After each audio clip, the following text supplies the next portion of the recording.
on 18, 212, 220 yards out or something like that. I, Matt Kuchar, for whom the world revolves around me, is going to make staff, volunteers, tour officials, everybody involved in this operation come back. What is up, everybody? No putts given. How you living? We're getting to club championship season. We just had ours the other week. I played terribly, but I do have a good story to share later. I didn't play in mine at all. I'm like, I don't need that. Some controversy, and I need to get people's opinion on this. It's going to be good. You thought Matt Kuchar was the only one stirring up a bunch of tomfoolery and nonsense this week, but it's not. It's not true. It's not true. Let's recap. We got new Callaway irons to talk about, PXG irons to talk about, some new testing results coming out. I mean, we're going to get there, but we got Aaron Rye. He won. We'll talk about him in a second. Can we just give a round of applause, though? Hall of Fame, now official, for the one, the only, I'm going to say unparalleled, Lydia Ko. Let's hear it for Lydia Ko. Love it. Gold, Nothing I silver, love bronze. more in Now she has the professional gold. golf. So she Nothing has I the, love more. what would we call that? It's like the Ko Slam or something. She's got all three, full house, 2 majors. Now she qualifies for, with that latest one, she qualifies for the LPGA Hall of Fame, which is obviously a very, very, very difficult Hall of Fame to get into. You do have to qualify for it based on points and things. It's not just based on how other people feel about you. So you'd think, based on all of that, that she'd be like, 50 years old or something. She's 28? 27. Oh, jeez. Yeah. 27. I would have gotten that wrong and say, how long? She feels like she's been around 27 years. Not that she's 27 years old. It feels like she's been on tour for 27 years old. She's just the best. I mean, she really is. Just in terms of I think one of the no laying up guys pointed it out over the weekend, but like just universally, everybody who's ever come across her has wonderful things to say, and count me among them. I've been lucky enough to spend a little bit of time with Lydia at a couple different PXG events. Yep, back in the day when she was on staff there. Yeah, just a genuinely kind of nice and warm quality human being. So, huge Lydia fan. Love to see her get the gold medal, get into the Hall of Fame, all of that. Just awesome. Yep. And it's worth mentioning this week before Scotty Scheffler continues the year of the Scheffler. Back nine charge. Any kind of back nine charge is often coupled with somebody absolutely going in the tank, folding like a cheap suit. This time it happened to be John Rahm, who continues the year of the struggle bus. Has not been Rahm's best year, particularly in high-profile events, and so is what it is. But boy, feels like we're down to Schauffele or Scheffler for Player of the Year. So who gets a nod? I think it's got to be Scheffler, and I think even with Xander picking up 2 majors, and I think if Xander wins the gold medal, it's a different conversation. Mm-hmm. But body of work, and I know we talk about majors really being the only thing that matters, but you forget that it was a good run there where Scheffler was winning absolutely everything, and it took kind of that little incident at Valhalla to derail him. So, and even then, that's right. Bounce back. So, beyond I think it's Scotty. It's Scotty all day. Yeah, I mean, I give it to Scheffler right now. Xander could make a run. Even if Xander wins the FedEx Cup playoffs, I don't think people care enough to let that. And we say that now, but 2 weeks ago we were saying who cares about the Olympics? Well, and we're like, holy cow! I'm glad to get that wrong. Yeah. Yes. Yeah. So happy. My thing is so this. Happy to be I a think moron. Here's a great metric for any type of Player of the Year, whatever. How many tournaments was there a serious consideration whether I bet on that player or the field? And Scheffler reached that discussion where it's like, this is a serious discussion. Would I rather put money on Scotty Scheffler to win, or 155 or 141 or however many other players? And it was a real discussion. Xander didn't. I think the smart money was on the one guy for a good bit of the season. So yeah, that's wild. Anyway, Aaron Rai, we got to talk about him. He won first time winner on the PGA Tour, 28 years old. Won the Wyndham Championship, the season-ending event. That's probably not what the tournament's going to be remembered for.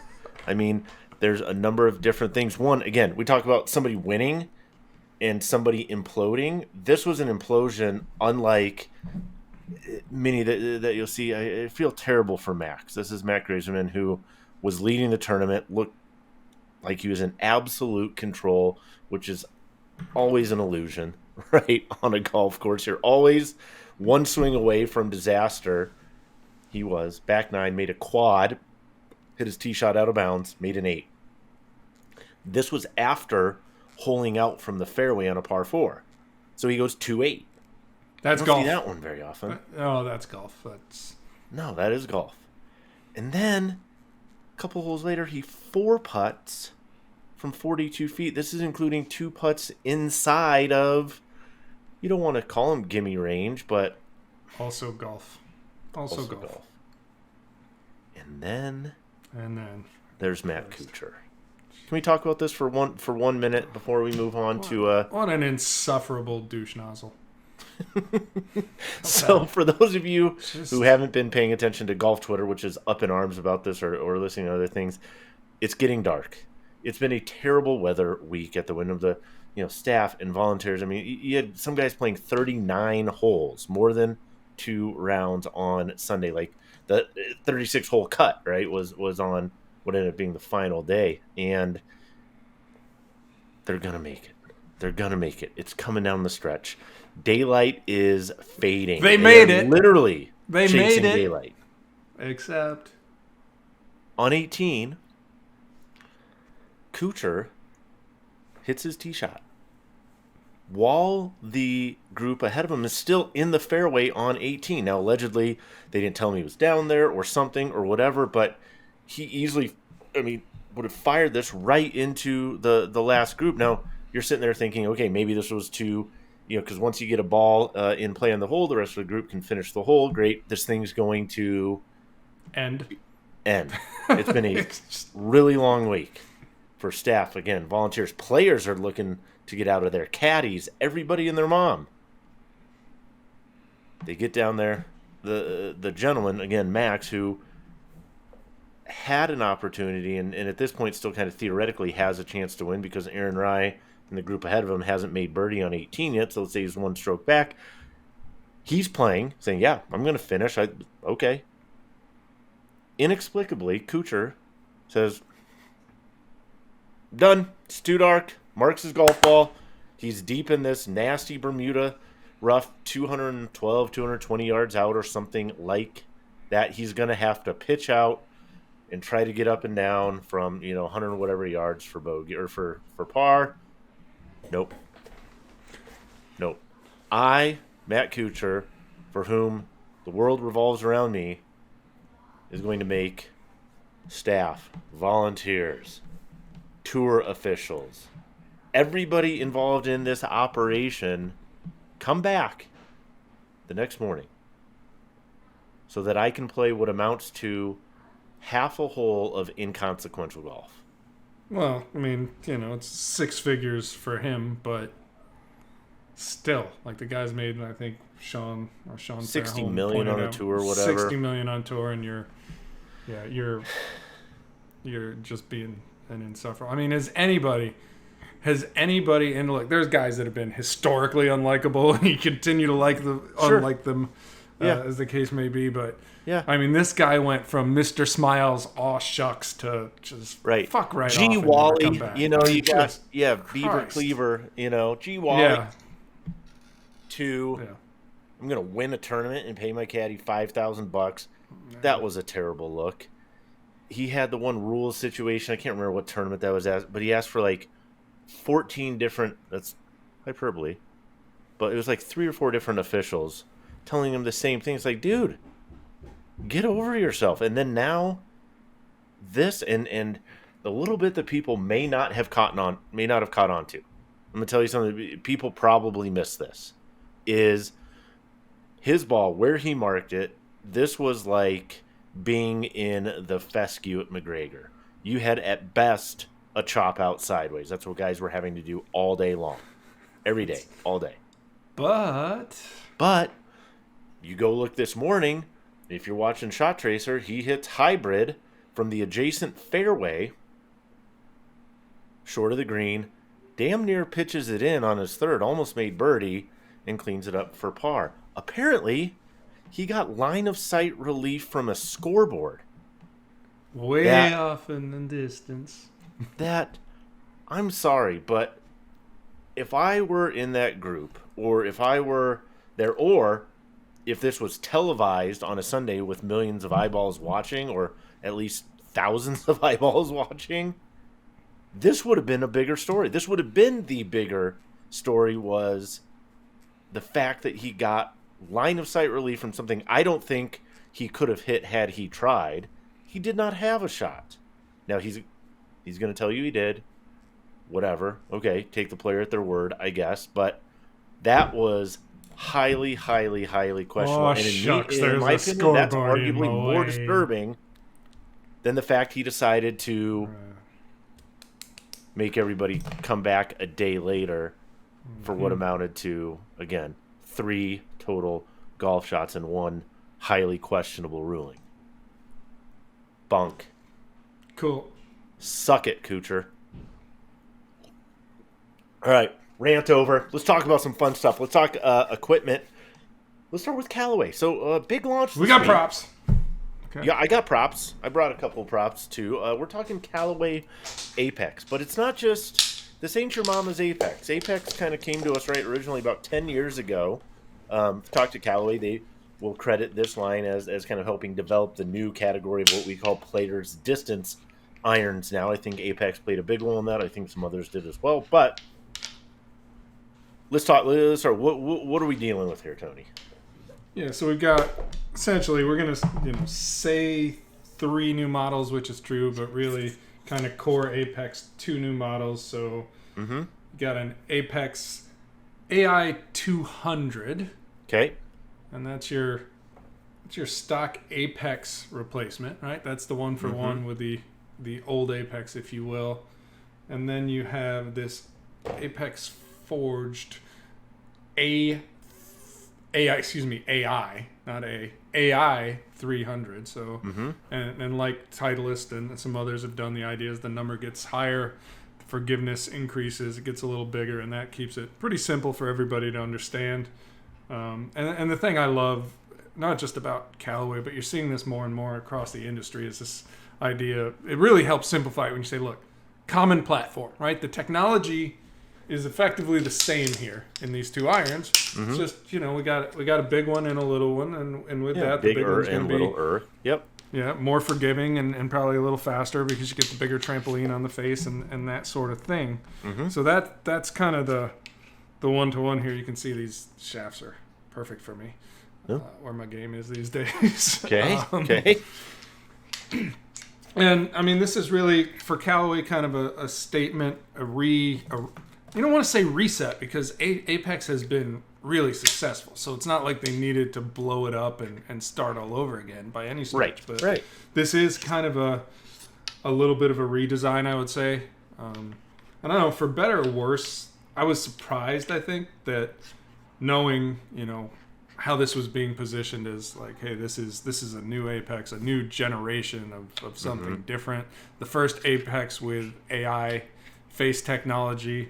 But it really retained the looks of Apex. So I was expecting kind of like it to look wildly different than what we've seen before, but very much Apex in look. Yep. Full hollow body this time around. Tungsten. We've got tungsten in here. We've got our urethane microspheres. And, the takeaway here is Callaway thinks that this is the iron that defines or perhaps even redefines the player's distance category. But again, if talking about the number scheme here, right? Keep it simple. There is room to bring in an AI 100 or a 150. So I was gonna, TBD. yeah, I mean, I think that makes a lot of sense. I mean, there's a lot of things that I like about this release, and I think that's one of the biggest challenges too when you have something that's done really, really well for you is, like I said, the Apex franchise is how do you take a leap like this, which is definitely a leap, but while still holding on to enough of the context and things that either people are used to, or people are kind of wanting to see, go, oh, okay, that's still the Apex that I really trust. Do you think, I mean, does this club have the potential to reset a player's expectations in terms of a player's distance iron? Potentially, if, and I haven't spent as much time with these as you have, but I think, again, one of the trends we've talked about a little bit is, we talked about going back to Mizuno with hot metal last time around, for example, where lofts actually got weaker. And so we're seeing more of this. It's not just distance. Like we're gonna give you a more playable golf club. And so Callaway is gonna say, look, we're the fastest in this space. Can't confirm that. We haven't done any tested widespread it, so testing. we don't know. These We came can't in too late for most wanted testing. At an absolute worst, it's going to be right there for distance. Right? It's not gonna suffer. But with that, the emphasis and kind of where the AI piece comes in, kind of the inputs wasn't, let's make the longest, fastest golf club we can, because then what you often get is you get lofts progressively stronger, and you hope that you can overcome the loft jacking. What kind of the programmatic inputs, if you will, the stuff that they said, hey, let's optimize around this, is greater consistency, tighter spin control, right? Let's optimize for spin. And so normally in this type of category, we see spin rates progressively come down. We expect these are actually going to spin a little bit more. They're going to launch higher, and they're going to be fundamentally more playable. And that was kind of the knock on Apex. As much as some people loved it, I mean, some people would say, hey, look, I love the way they look, and they're long, but sometimes struggle to hold greens. Yeah, I think to me it's kind of the reason, if I want to make an argument that this could reset kind of expectations in this category, this is distance, it's speed, it's powerful. People want to see those launch monitor numbers. They want to see ball go high, ball go far, right? People want to see that. We're going to give you that, but now we also figured out a way to give you that, but also give you some of the stuff that isn't as sexy sounding. It's not as like, ooh, hey man, I just got these new irons. You should check out the spin deltas on these things, right? Like nobody's sitting there going, oh, you want to talk standard deviation in terms of no. But Callaway's going to give you that. So it is going to, I mean, the thing, right? It's going to help you play better. You're actually going to score better, even if you're just focusing on the eye candy stuff that's still important, right? So that would be my argument. My counter argument to that is everybody else is trying to get better too. It's not like TaylorMade's just going to sit there and go, oh, well, good job. We give up. Thanks. Well, got beat this time. We're done. Right. Right, and that's kind of the fun part of the industry pushing itself, and why competition is good. Is like, okay, what's the next thing that comes out from Cobra? What's the, we saw this a little bit with TaylorMade irons in their more player category P7 stuff. Like, oh, okay, interesting. What's your takeaway so far? What are your biggest questions, I guess, with this? You always want to look at speed because, like I said, distance isn't super important in an iron, right? It's not the focus like it is in a driver. But at the same time, if you can give me a playable iron that puts a 7 iron in my hand instead of a 6, and there's some loft manipulation that goes on, right? And that's why I say playable. Right. I need an iron.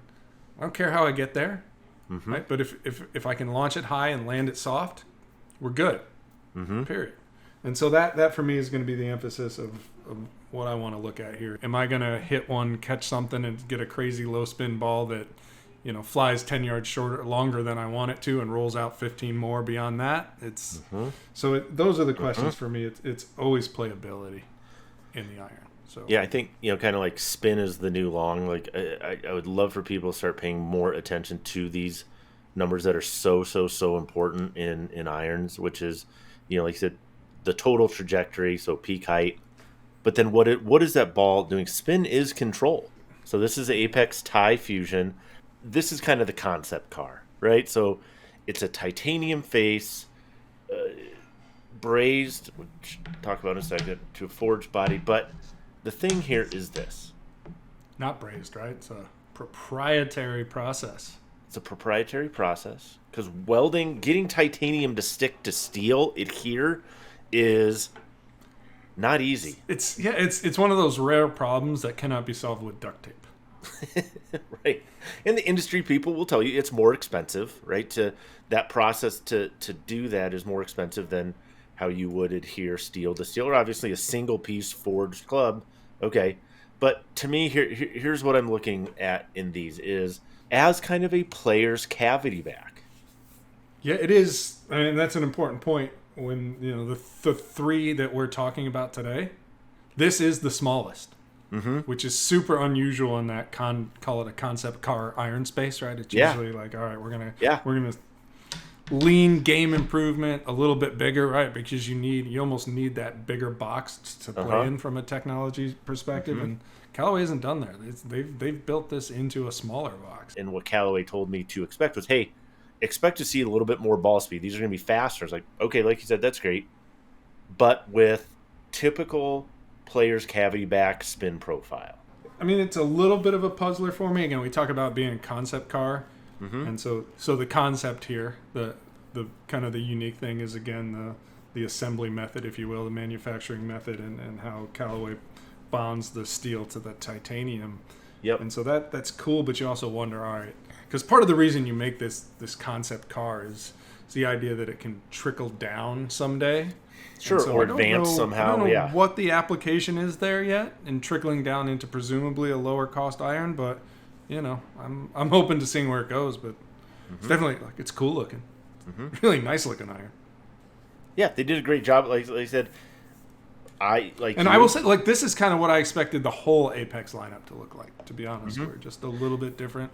But yeah, no, for sure. So it's going to be really, really intriguing to kind of stick with these and kind of see what goes there. But like we said, you know, not in most wanted testing for this year, so we're going to have to wait on some of that data for a later time. But another situation here, PXG Gen 7. Talk me through this. We got 2 irons that came out from, this is now the 7th generation. Like we said, we got 0311, the P and XP. 2 models, a P and XP. Same platform, same technology platform. P, which stands for players, is really a mid-size iron. This is not Tour or even, I would say, a better player's iron. It's kind of, I'd say, true middle of the market, honestly. And then XP, extreme performance, the bigger one. It's more forgiving. But again, same technology platform. A couple things you'll see on the inside, and this is, you know, inside and out changes, so we'll kind of run through a little bit. So the first thing here is this new, slightly updated take on precision weighting. So they've had the screw here for the last couple generations. Yep. And the idea is like not only like tunable swing weight, but the idea that some golfers do better with a heavier head, some with a lighter head. And right, as a fitting variable, right? Is head weight as a fitting variable.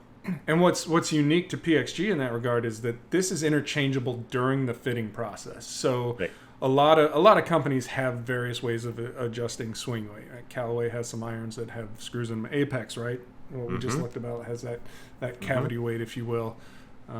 Lots of different ways to do it, but to the best of my knowledge, this is the only one that is fitter serviceable during a fitting process. So you can do it in real time. You're not guessing like, oh, I think you would do well with a lighter weight, so let's order it that way. Right. You can actually try it and see how you do. So what we've got here, what's new here is this little titanium ring. So that's new this year, and it's basically they just took some of the steel out, replaced it with titanium, and save weight, push it to the perimeter. We all know this story. Yep. Right? Yep.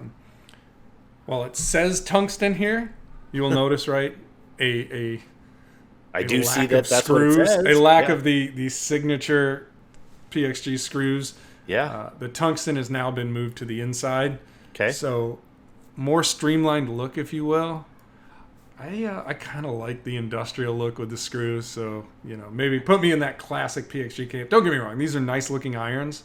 And then the big update is the thing you cannot see on the inside. Yep. Previously a material polymer called X Core 2. Yep. Now this is Quantum Core. So we went. That's like a double. So we went from X Core 2 to Quantum, which makes me feel like that's at least twice as much. Like yeah, and so they'll tell you right there, right up to the USGA limit on COR and on all of these irons. Mm-hmm. That's actually a story we're starting to hear a little bit this year. It seems to be kind of if you're going to tell any kind of ball speed story, make sure you're at the limit, I guess. Right. To an extent, I don't care because again, I'm not necessarily looking to maximize all my speed. But what they are saying, this is the biggest gen-to-gen improvement in PXG history. So, that's not a claim that gets made every time. Yeah. So we'll see about that. What's your take on the whole like hollow versus filled stuff? 'Cause like one thing we hear some companies say, hey, anytime you put something inside the club, if there's a hollow cavity, there's an issue with it impeding ball speed. Like it's good for sound, feel, whatever, but anytime you put something in there, you're dealing with some type of issue with the face not being able to flex as much. And that obviously makes sense, right? You don't want to restrict the face, but we also know like everything in golf is some kind of equation. Right. And so, all right, what if I can make my face even thinner? Mm-hmm. And PXG from Generation 1 to today has the thinnest face in golf in an iron. Sure. So they're going to get more flex natively with that. Yeah, they are impeding it, and they'll tell you early generations just sound and feel. What they're saying now with Quantum Core is they're actually able to kind of tune how the face flexes, and so they're getting greater consistency. And that's really the thing. Like they're going to tell you, we're getting more speed, we're getting longer. And it's not massively longer. It's like plus or minus 3 yards total distance is when you dig through the claim. But it's really, again, like Callaway, dispersion, consistency. We're getting tighter circles. We're getting way tighter circles out of this iron. We're actually engineering around the things that help you make, play better golf, shoot a lower score. What a concept! And again, the same question. Like, is this going to be playable? Am I getting more? Because I will say, if I've got a knock as a guy who's traditionally really enjoyed PXG irons, when you hit them side by side, loft for loft, they tend to launch a little bit lower than competitor offerings. So I'm going to see, hey, is that better? Is this iron playable? That is really the fundamental question. But I am certainly intrigued. So this is the third iron that PXG released. I can't see the badging probably. Oh, I can see the badging now. Yeah, there it is, right there. Yep. So this is the Black Ops iron. PXG is billing this as their first ever game improvement iron, and we're all kind of scratching our heads going, 211 was kind of game improvement. You could make a case. It was very game improvement was 0211. But the thing here is, it's a big iron, and PXG has made other big irons, but it's usually like, hey, we've made a big iron and we've tried to make it look small. This one's like, hey, it's a big iron, and we're gonna make it. We're just gonna let it live. And I thought, and the claim around this, interestingly enough, their data puts it like a little shorter than some competitive irons, a little bit longer than others. And again, the huge talking point, forgiveness. This is where they say, I think, like 14% more forgiving than TaylorMade's competitive offering, 8% more than Callaway's. So these are all the claims. Home team testing, but to its credit, PXG probably shares as much data, if not more, than anybody. Sure. And if you go through exhausting charts that they present, you'll find areas where, like, hey, in this little area, like for example, low heel contact, maybe we took a step back, but we're better in more places. So it's not everything is way better than it was. It's on the sum of all parts, we're better, and there may be situations where it's possible the older one might still be better for that one guy. Sure, for that particular player. But anyway, so this one, and this is all true, what I'm about to say is, I was like, all right, I'm going to knock this around and be miserable because this is a big clunky game improvement iron. But the stuff that they showed was curiosity, right? So I've got a little foresight set up in kind of small profile sim downstairs. And to put all of this in perspective, my 7-iron speed with my irons, with most similar irons, if I can get to 112, I'm happy. Like that's my that's where I live. You're like, okay. Yeah, and if I can, if I'm loose and swinging well, I occasionally hit 115, and that's where I'd like to live. Sure. I don't live there all the time by any stretch of the imagination. Right. So I'm literally like taking photos. That's all I'm doing. Sure. Taking photos. I've been doing my calisthenics. I'm not loose. I'm not limber. And I'm like, all right, let's just go see. You know, Right. sitting on my ass all day. I'm like, let's go see. First swing, 112 ball speed. Like, all right. I'm like, I don't think I flushed that. Mm-hmm. By my third swing, I hit 115. And then I warmed up. Well, I wasn't fully warm, but I got warmed up a little bit. Yeah. 118 ball speed. Really? Yeah, so it's carrying like 166, 167. Its peak height is over 100. Uh-huh. Its landing angle is right where you'd want it to be. Spin, admittedly low, right? Yeah. 4,500 range, exactly what you mentioned earlier, is not playable for you, but I know. For me, yeah. I'm like, all right, this I think is pretty good. So I grabbed the iron reference chart. Now I got to look at 115 instead of 110 as my reference number. Yeah. And I'm solidly with those numbers in the green. So the charts say this is playable for me. And again, this is indoors, haven't taken out on the course, Sure. but this is an iron that I would have dismissed out of hand. Yeah, just outright. Like, don't like it. Too big for me, which is what I said about the irons that I play now and love, but I'm still that guy. Too big for me. Yep. But to get the kind of the speed that's like, excuse me, what? And this is a straight shot, by the way. This isn't like yeah. So, and it's I the cannot only knock wait. again. Lower I cannot wait for you spin, to but the compare height is that. there, the descent angle is there, and now all of a sudden I'm curious. And I will say too, one thing that I appreciate about PXG, I'll put Titleist in the same camp, is there are essentially two types of golf companies as far as I'm concerned. There are those that they don't even want you to waggle a club that isn't built to your spec. Right. And you have others that are like, hey, we'll send you whatever. absolutely everything. Try it. Tell us how much you love it. Right. And so this is built to my spec, just like the other two irons that I'm going to try here. So so I'll be able to do some spec to spec checking and saying, hey, like, is this really going to do it? But again, let's go. Like, yeah, that's awesome. This is solidly half a club longer. Yeah. If not more. We're all about crossovers. We see these collabs and things all the time. Tony, where are you at on?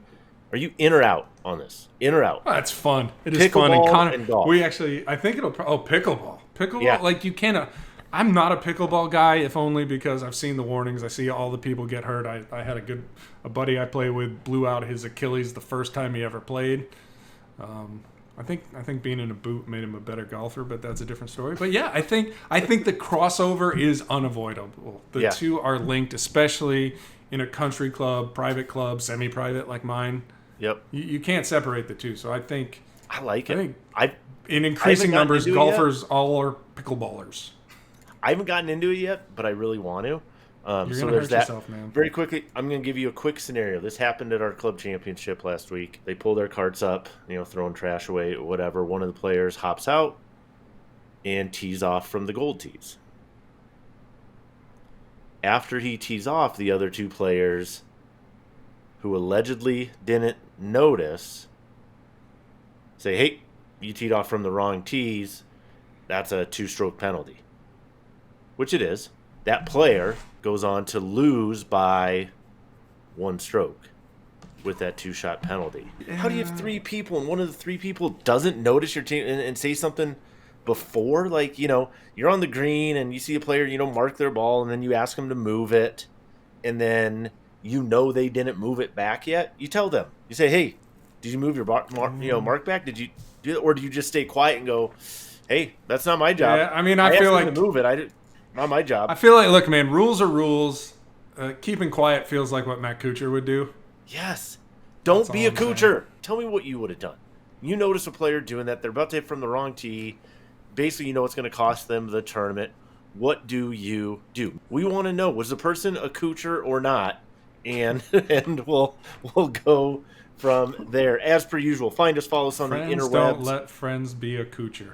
Don't let your friends be a Kuchar. Until then, we out.